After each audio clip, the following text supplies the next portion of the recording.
Vicky here. I'm over in Brixton, London, and wanted to show you this lovely kite garden office and room, working with the client and their builders to actually finish the whole house. So this has come through the house whilst the building work was going on.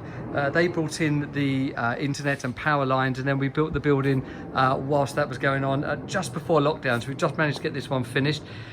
Externally finished in our V200 MTX cladding, got the UPVC anthracite doors and windows, and being used as a garden office inside. Got our new ceiling there, V6 ceiling and walls, and being used a little bit of a gym as well and a lounge. So this is 4.2 meters wide and 2.4 deep, and really makes a lovely room with this kind of almost courtyard feel. If I just pan around to here, you could just see this is the beginning of the house, and it's just a really nice feeling. So as I pop now into the house that's got the bifolding doors with this reflecting it over there, all colour matched and considered, it's just a really nice extension to the property, and using about 1/3 of the garden still leaves a nice space outside.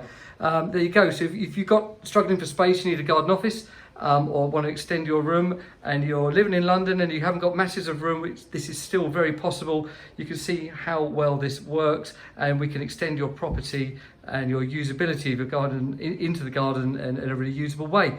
Give us a call, keep up to date on our socials, and let us know what your dream building is. Thank you.